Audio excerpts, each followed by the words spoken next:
여러분들, 우리가 살고 있는 세상은 점점 가면 갈수록 각박해지고, 색깔로 표현하면 어두운 검은색으로 물들여져 가는 세상이 아닌가 생각해 보면서, 말세의 지말에 하나님의 자녀들인 성도들은 과연 어떻게 살아야 잘 살 수 있는 것인가에 대해서 우리 같이 한번 말씀으로 은혜를 나누기를 원하며, 오늘 주님 전에 찾아 나와 예배드리는 가운데 하나님의 말씀을 복되게 듣는 여러분들이 인생 여정 가운데 하나님께서 축복으로 인도해 주실 줄 믿습니다. 같이 고백하면서 말씀의 은혜를 받았으면 좋겠습니다. 오직 살 길은 예수님께 있습니다. 오직 살 길은 예수님께 있습니다. 아멘. 성경 말씀 마태복음 16장 26절에 보면, 사람이 만일 온 천하를 얻고도 제 목숨을 잃으면 무엇이 유익하리요? 사람이 무엇을 주고 제 목숨을 바꾸겠느냐? 아멘. 여러분, 우리가 살아가다가 원치 아니함 가운데 사고로 몸이 상하든가 아니면은 질병으로 인하여 이제 병원에 입원하게 될 때 겁나죠. 왜 그러냐? 생명의 위협을 느끼기 때문일 것입니다. 우리가 살아가는 데 있어서 내가 한 치 앞도 내다볼 수 없고, 과연 내 인생이 어떻게 될 것인가도 정확하게 자세히 모르고 살아가는 것이 우리네 인생인데, 그 가운데에서 어떻게 사는 것이 예방, 그리고 어떻게 사는 것이 조심한 모습일 것이냐라는 것을 오늘 말씀을 통하여 한번 깊이 생각해 보면서, 정작 손해보지 않기를 원하는 내 인생에 있어서 그렇다면 유익한 삶은 무엇일까라는 것에 중점을 두면서 말씀을 같이 나누었으면 좋겠습니다. 여러분, 신약 성경에 보면은요, 종말론적인 사고방식을 가지고 미래를 내다보며 종말을 준비하면서 살아야 됨에 대한 성경 구절의 말씀이 참으로 많습니다. 그런데 전체적인 종말론적인 말씀을 읽어가다 보면 마치 옥중에서 해방을 기다리는 것 같이, 그리고 캄캄한 한밤중에서 빛의 여명의 새벽을 기다리는 것 같이 갈망하는 모습으로 기록되어진 것이 아닌가 하는 생각을 갖게 됩니다. 여러분, 재림에 관한 곳이 성경에는 318번이나 나와 있습니다. 그리고 천국과 지옥, 부활과 영혼 구원 문제는요, 아주 강력하게 기록이 되어 있음을 참 잘 알 수가 있습니다. 이런 말씀은요, 온 천하를 얻고도 영혼을 잃으면 유익이 아니라 무익하다라고 말씀해 주고 있는 것이 성경의 말씀입니다. 이것이 하나님의 말씀이에요. 마태복음 24장 38절에는요, 말세의 사람들이 노아 때처럼 먹고 마시고 장가 들고 시집가는 현세가 전부인 것처럼 여기면서 세상이 마치 전부이고 세상과 나와의 관계에만 집중하면서 열심히 살아가는 유물적이고 육체적인 인간의 가치관을 비난하고 있는 것이 하나님의 말씀입니다. 특히 종말의 때 인간들은요, 예수님의 재림을 기롱하는 모습들이 베드로후서 3장 3절의 기록으로 남아 있습니다. 여러분, 우리가 살아가는 인생 여정 가운데 종말의 때 인간들은요, 예수님의 재림을 기롱하는 부류에 포함되지 않고 믿음으로 살아가면서 하나님께 영광을 올려드리고 우리의 삶을 인도하시는, 복된 것으로 인도하시는 하나님의 은혜 안에 거하는 자들이 복된 인생이고 참된 인생이 되리라 확신합니다. 여러분, 복음적 신앙을 오히려 반사회, 반문명, 반지성 혹은 현실 도피니 하면서 냉소하는 풍조를 만들어가고 있는 것이 세상이에요. 이는 진화론 공작에 사탄이 개입이 된 거예요. 그래서 악마의 반성서적, 반종말론적인 정신, 풍토 조성으로 인해서 가장 악한 영이 성공한 케이스가 바로 세상 풍토가 되어져 가고 있는 것입니다. 이러한 세상에서 우리는 영적인 세계를 알아야 합니다. 그리고 깨어 근신하며 참된 신앙으로 살기를 주님의 이름으로 간곡히 부탁을 드립니다. 사랑하는 성도 여러분, 종말의 때 성도의 삶이 어떠하기를 하나님이 원하고 계실까? 우리는 이 물음표를 잊지 말고 살아야 됩니다. 그래서 종말의 때에 성도의 삶이 어떠해야 하는가? 이 문제가 굉장히 중요한 인생사에서의 비중을 차지한다는 것입니다. 성경에 우리에게 두 가지의 종말을 말씀해 주고 있습니다. 첫째는요, 우주적인 종말입니다. 여러분, 이 우주적인 종말은 예수님이 재림주로 다시 오시고 역사가 마지막 막을 내리는 날을 뜻합니다. 성경은 그날 그시는 아무도 모른다고 말씀해 주고 있습니다. 분명한 사실은 오늘 하루가 그 마지막 최후 순간을 향해서 더 가까이 임박해 가고 있다라는 것은 사실입니다. 또 한 가지 개인적인 종말이 우리에게 놓여져 있습니다. 여러분, 내가 내 생일을 내 의도대로 결정하고 태어나신 분 있습니까? 없죠. 마찬가지로 나의 마지막 날도 내 마음대로 정해서 죽을 수 없습니다. 그렇다면 그날과 그 분명한 그 태어난 날, 내 마음대로도 아니고 또 내가 돌아가야 될 날도 내 마음대로가 아니라는 사실을 우리는 잊지 말고, 그러나 그날을 분명히 가까이 오고 있다라는 것은 우리가 잊어서는 안 됩니다. 여기에 나의 개인적 종말이 있는 것입니다. 오늘 본문의 시작은요, 만물의 마지막이 가까이 왔다라고 분명히 말씀해 주고 있습니다. 이는 예수님 재림의 날을 말씀해 주고 있는 것입니다. 지나간 역사 속에서 가장 위대한 사건은요, 예수 그리스도의 초림의 사건임이 분명하였습니다. 그리고 앞으로 역사 속에서 일어날 가장 위대한 사건은 다시 오실 예수 그리스도의 재림 사건이라고 말씀을 드릴 수가 있습니다. 그날은 우리 그리스도인들의 마지막 결산의 날이 됩니다. 그리고 믿음을 지킨 승리의 기쁜 날이 되기도 할 것입니다. 여러분, 오늘 하나님께서 주시는 말씀으로 우리는 더더욱 종말론적인 믿음의 용기를 내며 살 수 있었으면 참 좋겠습니다. 그러기 위해서 오늘 사도 베드로는 종말의 때 성도들의 삶을 세 가지로 우리에게 권면해 주는데, 오늘 이 말씀을 통하여 성령의 도우심을 힘입어서 정말로 우리의 종말의 삶이 성도로서의 하나님께 영광이 되며 주님께 기쁨이 되고 우리의 삶이 복되게 되기를 예수님의 이름으로 간곡히 부탁을 드립니다. 그러기 위해서 첫째는요, 지금 종말의 때의 성도는 기도해야 합니다. 왜 종말의 때에 기도하라고 성경은 우리에게 말씀할까요?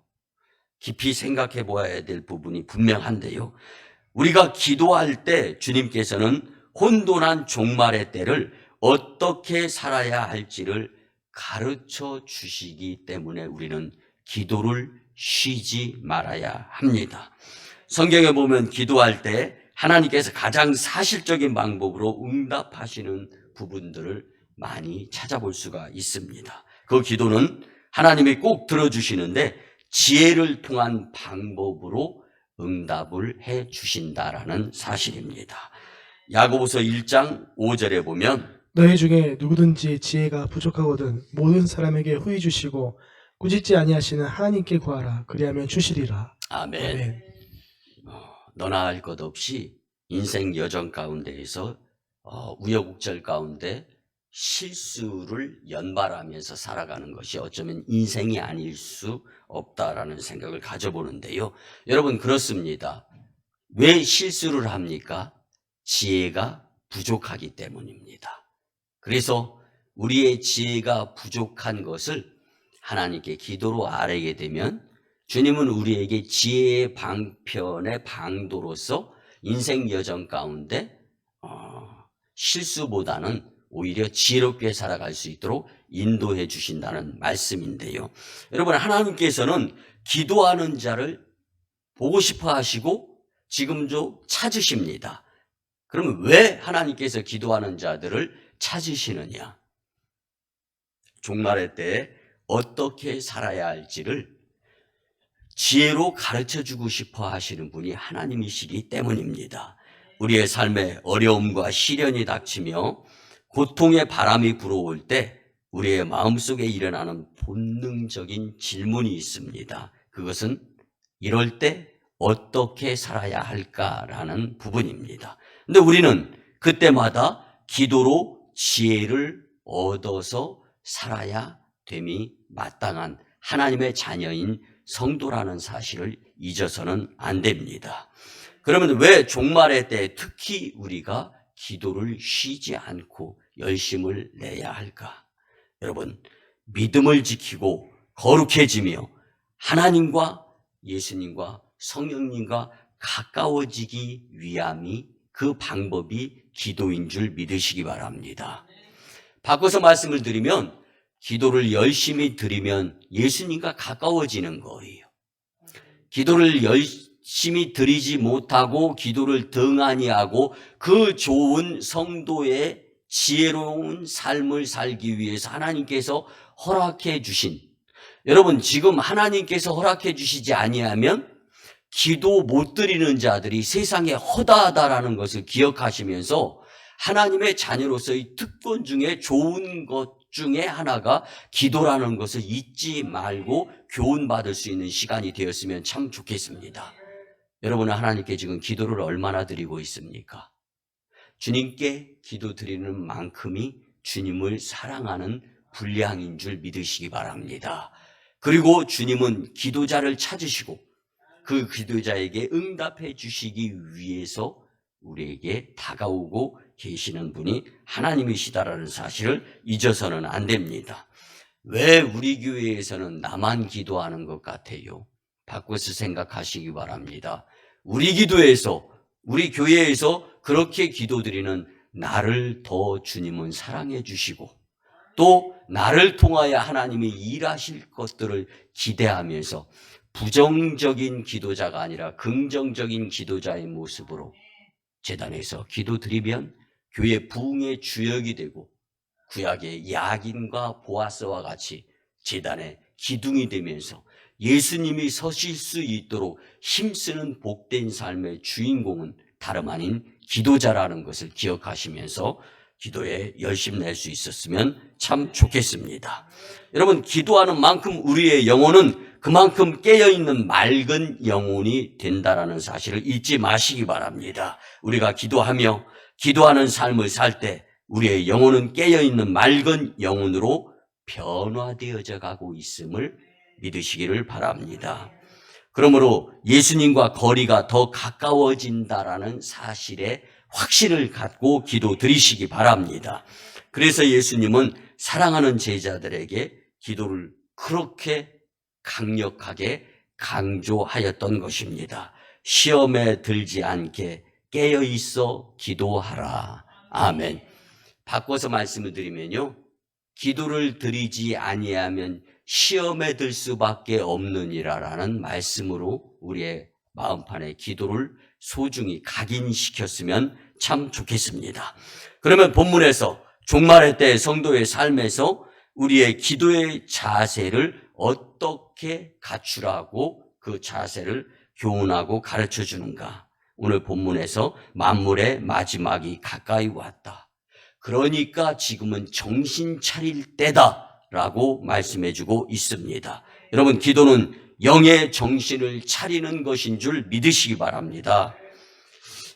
제가 우리 청주 서지방의 30개 교회를 2년간 치리하면서 이제 4월 12일과 13일 충북 연회에서 임기를 마치게 되는데 마지막 감리사 임기 가운데 이제 교육자 회의를 지난 이제 어저께 토요일에 행복한 교회에서 모여서 교육자 회의를 인도하는 가운데 일부 예배를 드리며 행복한 교회의 담임자인 신대철 목사님이 말씀을 전하는 시간이었습니다. 근데 모두가 다 박장대소하고 웃었어요. 말씀 서두에 제발 정신 좀 차려라. 정신 차려야 같이 살지. 말씀 서두에 이렇게. 우리 신대철 목사님은 저와 함께 감리사 임기 중에 회계 목사님으로서 직무를 감당하면서 제가 비교적 그 목사님을 잘 알거든요. 또 제가 10여 년 전에 협성대학교에서 교수로 강의할 때 그때 제자였어요. 그러니까 제법 많이 안다고 생각했는데 강단에서 그렇게 강력하게 제발 정신 좀 차려라. 정신 차려야 같이 살지. 이렇게 말씀을 선포하는데 깜짝 놀랐어요. 제가 교육자회의 부부동반에서 여러분들의 담임 사모님과 함께 참석해서 말씀에는 큰 은혜 받았는데 이제 교육자회의 끝나고 나가지고 집사람과도 이야기했는데 사실은 집사람도 당황했었대요. 그때는. 근데 여러분 들어보세요. 이 목사님네 화단에다가 고양이 한 마리가 들어와서 새끼 4마리를 낳았대요. 그리고 이 어미 고양이가 도망을 갔어요. 그로 인해서 보호를 못 받는 새끼 고양이 4마리 중에 3마리가 죽었다는 거예요. 그리고 남은 1마리 새끼. 너무 안쓰럽고 너무 이뻐서 집 안으로 들였다는 거예요.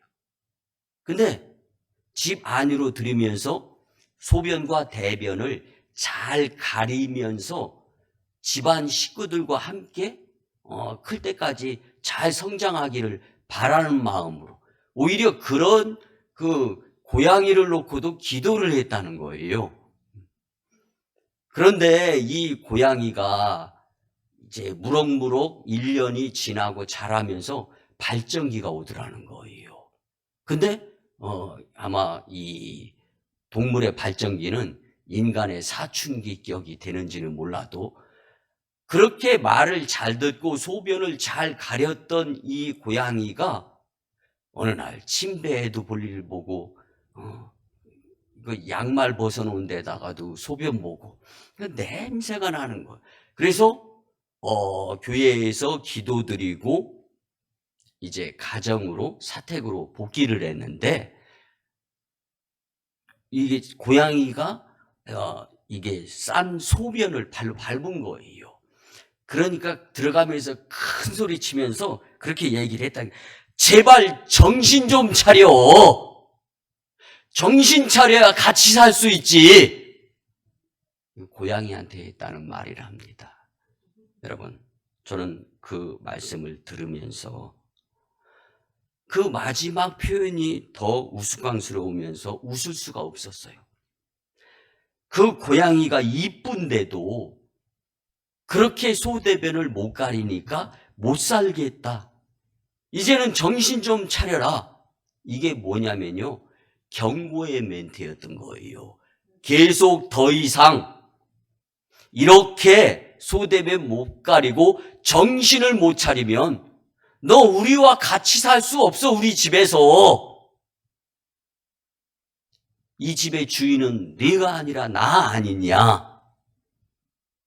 여러분, 세상의 주인은 내가 아니라 하나님이십니다.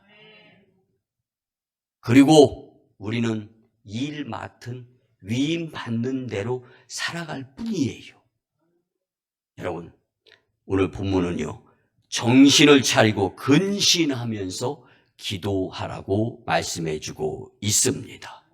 이 기도를 등한히 한다면 주님과 같이 살 수 없는 지경에까지 치우칠 수도 있다라는 말씀으로 교훈 삼았으면 참 좋겠습니다. 종말의 때 성도의 삶은 만물이 마지막에 가까이 왔으니 그러므로 정신을 차리고 근신하여 기도하라. 아멘. 여러분, 정신 차리고 기도하면 하나님이 도와주십니다. 기도는 기적의 씨앗인 줄 믿고 기도하며 살 수 있었으면 참 좋겠습니다. 두 번째는요, 종말의 때의 성도는 사랑하며 살아야 합니다.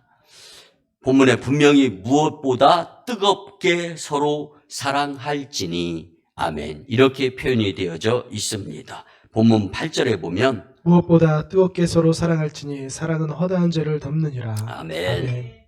여러분, 허다한 죄 가운데 살아가는 것이 인간임을 말씀해 주고 있죠.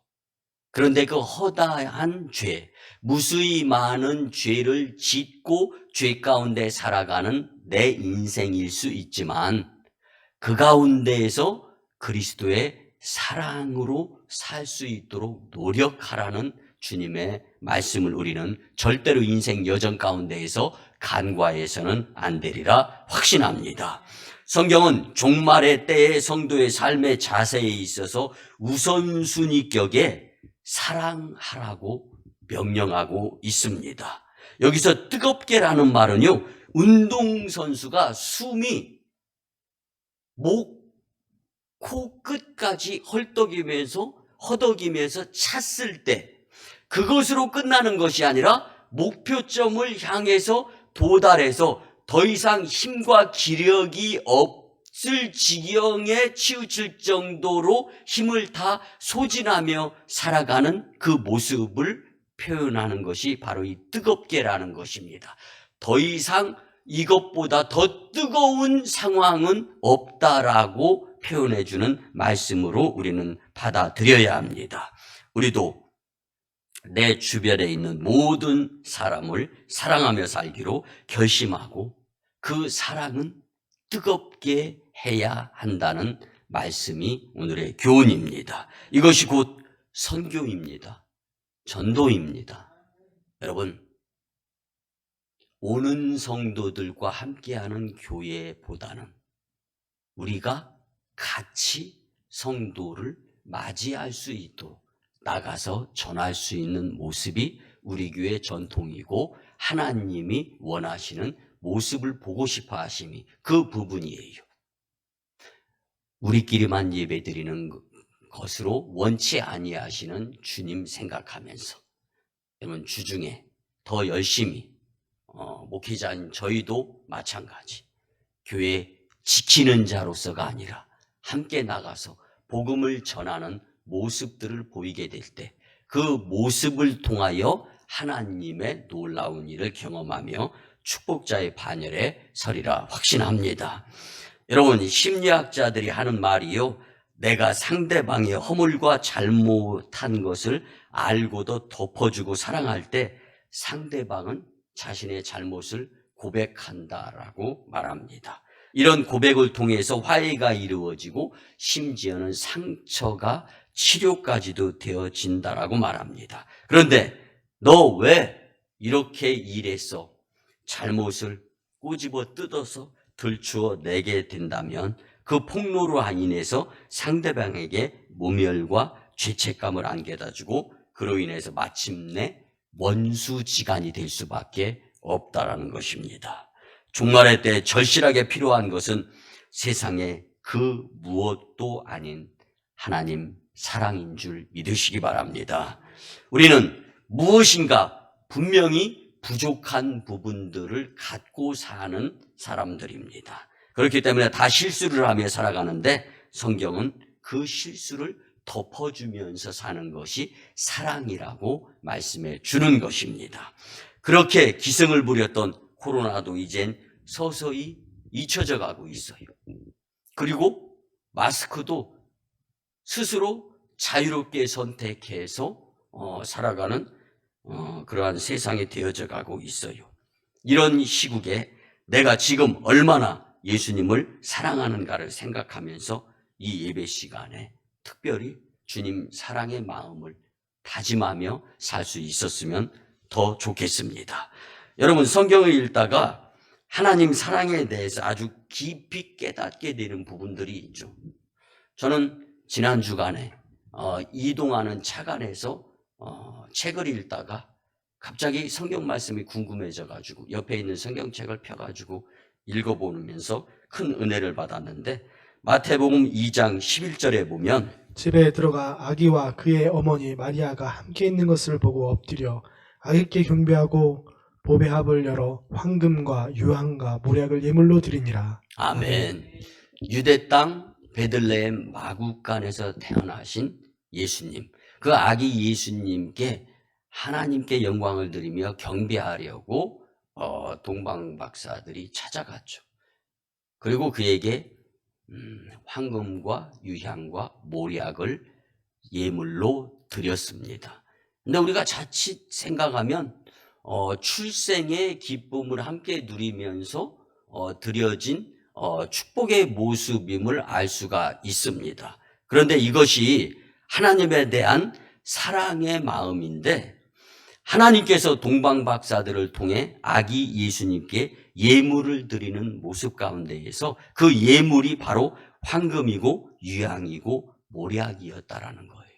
궁금한 거예요. 왜 그러셨을까? 왜 그런 일들을 이루어지게 하셨을까? 또한 왜 동방박사들은 황금과 유향과 모략을 예물로 드렸을까? 언뜻 보기에는 보배 같은 것들이죠. 그렇지만 사실은 모두가 귀중한 약재들이라는 거예요. 여러분, 우황청심환을 둘러싼 금박을 보면 알 수 있죠. 황금의 약성은요, 광증, 놀람, 간질 등을 안정시키는데 꼭 필요한 약입니다. 그리고 혈맥을 조절하는 약효를 가지고 있는 것이 황금입니다.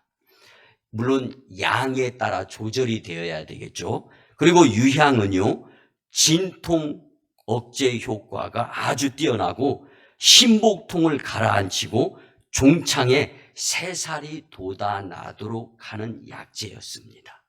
그리고 모략은요, 어혈을 풀어주고 타박 창상의 통증을 멎게 하는 약재입니다. 여러분, 우리가 잘 아는 이사야 53장 5절 말씀해 보면, 그가 찔림은 우리의 허물을 인하며 그가 상함은 우리의 죄악을 인함이라. 그가 징계를 받음으로 우리가 평화를 누리고 그가 채찍에 맞음으로 우리가 나음을 입었도다. 예수님께서 골고다의 언덕에서 마지막 피까지 흘려가며 그 죽으심과 그 고통, 그 고난, 이것이 예비되어진 것이 아닐까라는 생각을 저는 갖게 되었습니다. 여러분, 정신 차리고 영성 차려 깨어 기도하며 주님 사랑을 마음에 품고 살아가는 자들은 주님의 다시 오심을 예비할 수 있는 자들이 될 수 있다라는 것을 성경은 교훈해 주고 있는 것입니다. 정신 차리고 영성 차리고 깨어 기도하며 주님 사랑받기에 합당하게 살았던 어쩌면 그 동방박사들은 주님께 드려져야 될 것이 무엇인가를 바로 구분하고 구별할 수 있었다라는 것을 말씀을 통하여 깨달을 수 있었습니다. 이는 십자가상의 예수님을 향한 하나님의 끝없는 사랑. 하나님은 필요를 분명히 절실히 잘 적재적소에 알고 계시는 분이셨고, 그리고 오늘 그 사랑의 대상이 바로 저와 여러분들임을 분명히 아시면서 하나님의 속성 중에 가장 큰 것이 사랑인데, 그 사랑을 받으면서 살아야 될 하나님의 친자녀들이 주님 사랑을 나누지 못하고 있는 모습으로 살아간다면 가장 안타까워하실 분은 하나님이시라는 것을 우리는 말씀을 통하여 깊이 깨달았으면 참 좋겠습니다. 사랑하는 성도 여러분, 우리는 분명히 하나님의 사랑으로 살아야 할 하나님의 자녀들입니다. 종말의 때 성도의 삶에 필요한 주님 사랑의 행실로 이 지역과 나라와 열방을 살리며 살아가는 복된 여러분들의 인생이 되었으면 참 좋겠습니다. 마지막 세 번째는요, 지금 종말의 때의 성도는 봉사하며 살아야 합니다. 종말의 때 성도의 삶에서 빠지면 안 될 것이 봉사인데 어떻게 봉사하라고 말씀하고 있는지 우리는 말씀을 통하여 깨달아야 되는데, 본문 10절에 보면 각각 은사를 받은 대로 하나님의 여러 가지 은혜를 맡은 선한 청지기 같이 서로 봉사하라. 아멘. 아멘.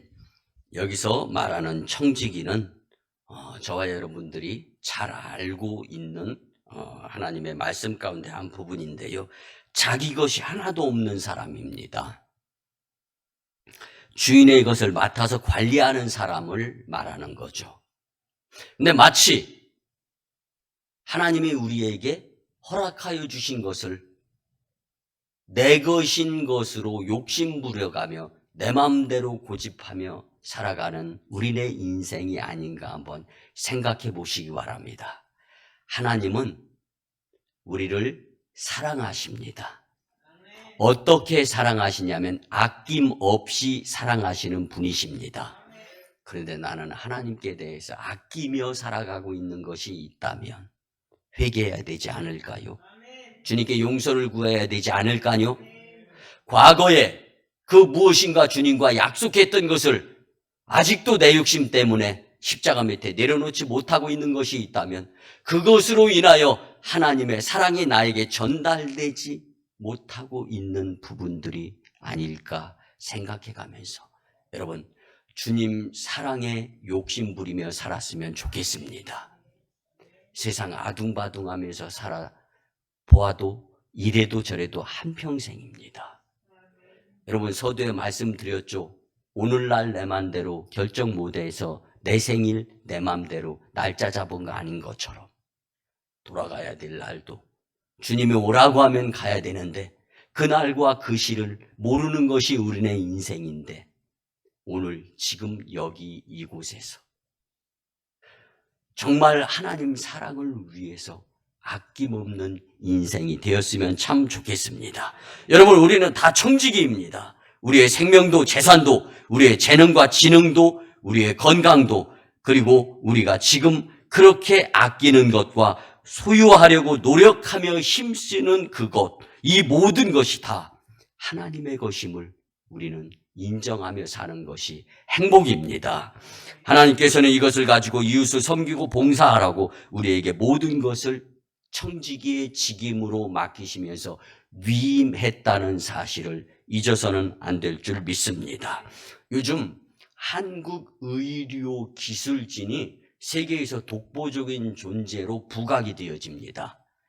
그 일의 핵심이 뭐였냐면 튀르키예, 여러분 터키가 작년 6월 달에 튀르키예로 나라명을 변경했잖아요. 그러면 나라명 변경하기가 엄청 어려워요.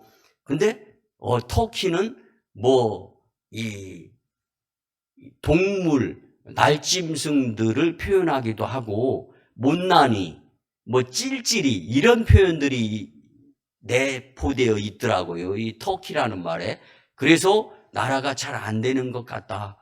그래서 정치인들이 모여서 이제는 복된 낙원의 땅이라는 뜻을 가진 튀르키예라고 작년 6월 달에 나라명을 개명을 했죠. 근데 이 튀르키예에 지진이 일어났잖아요. 그래서 한국의 의료진들이 투입이 되어졌어요.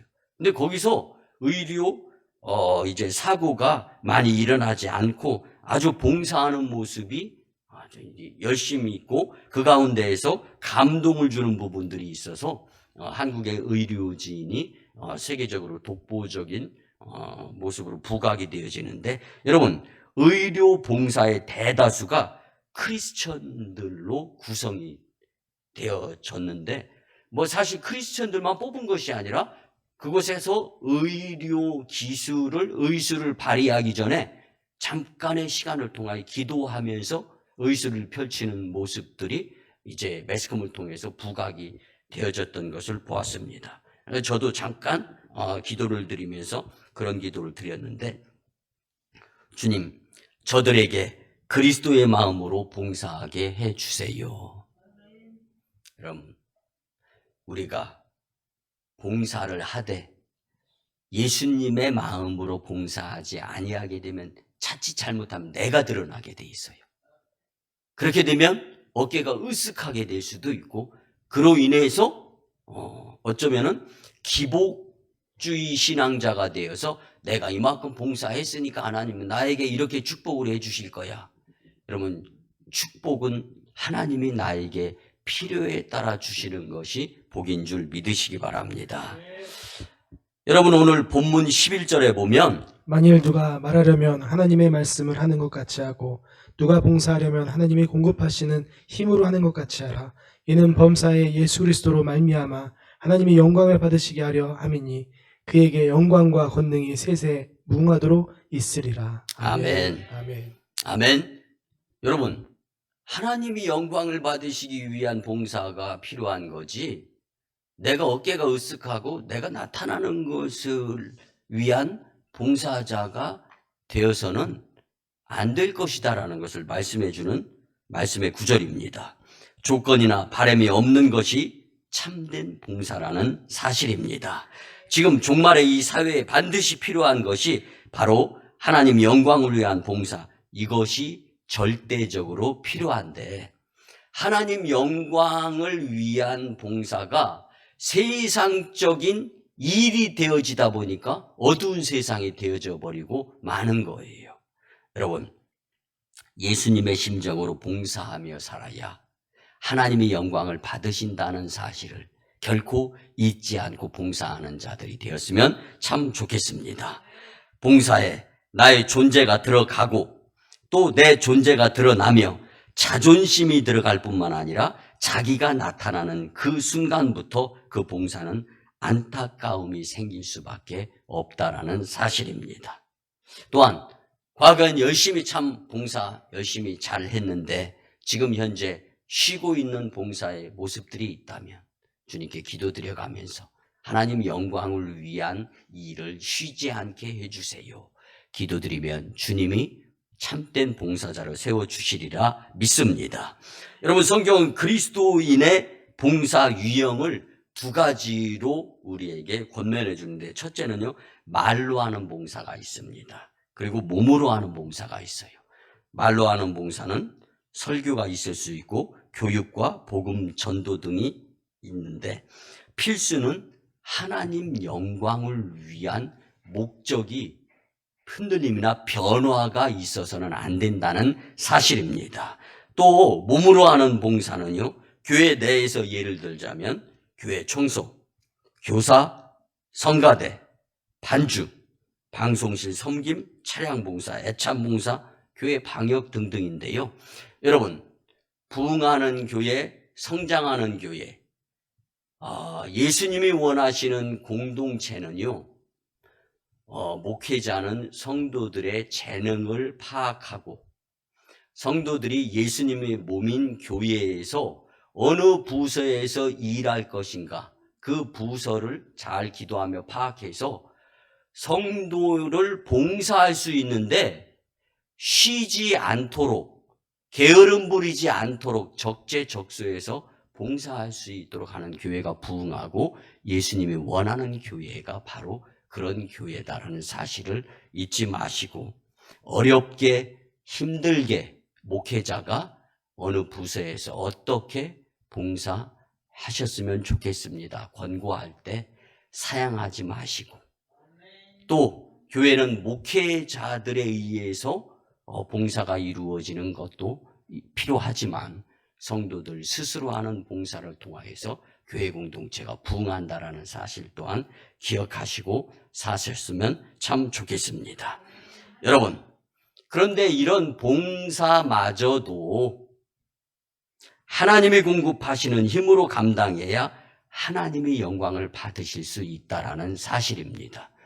에이, 목사님 심부름만 시키고 일거리만 시키고, 여러분, 그 봉사를 통하여서 묶인 매듭이 풀리고 닫힌 문이 열리며 가로막힌 장벽이 허물어진다라는 것을 말씀을 통하여 기도드리면서 능히 알기에 목회자는 어렵게 그 처소에서, 그곳에서 그 일, 그 사역, 그 봉사 감당하라고 권면하는 것임을 잊지 마시고 순종으로 봉사의 자리에서 하나님께 영광을 돌리면서 주님이 예비하신 복을 차지하는 심령들이 다 되었으면 참 좋겠습니다.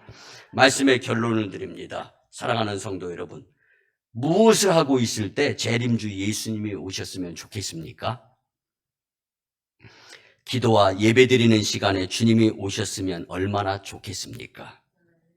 예배를 빼먹을 때 예수님이 오실 수 있다라는 것을 잊지 마시기 바랍니다. 주님의 이름으로 사랑을 베풀 때 주님이 오셨으면 얼마나 좋겠습니까? 남을 미워할 때 예수님이 오실 수도 있습니다. 주님의 사랑으로 땀 흘려 봉사할 때 주님이 오셨으면 더없이 좋겠어요. 그러나 봉사를 쉴 때 예수님이 오실 수도 있습니다. 종말의 때의 성도의 삶에 후회 없도록 기도하며 사랑과 봉사로 하나님 영광, 교회 부흥, 성도 축복자들이 되시기를 예수님의 이름으로 축원합니다.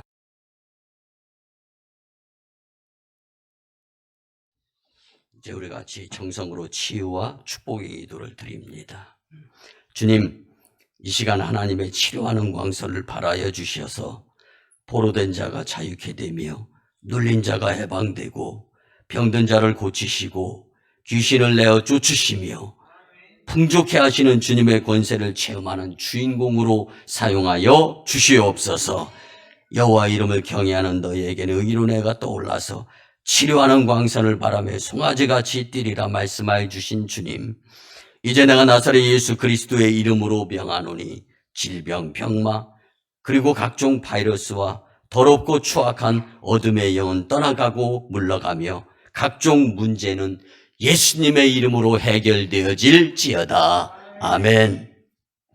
지금은 우리 구주 예수 그리스도의 크신 은혜와 하나님 아버지의 극진하시고 만극하신 사랑하심과 성령님의 감화, 감동, 교통, 역사하심이 오늘 주신 말씀대로 종말의 때의 성도의 삶을 온전히 살아가고자 다짐하고 세상으로 파송받는 심령들의 가정과 직장과 일터와 사업장 위에 1호 선교지 인도와 태국 땅, 2호 선교지 중국 땅 광동성 해주, 3호 선교지 북녘 땅의 선교 사역 위에 또한 이 지역과 세계 복음화와 다음 세대 위에 남북 복음 평화 통일 위에 이 나라의 안전과 오송광림교회의 부흥과 청주 서지방과 충북연의 리더십 위에 이제로부터 영원토록 함께 하옵시기를 간절히 축원하옵나이다. 아멘.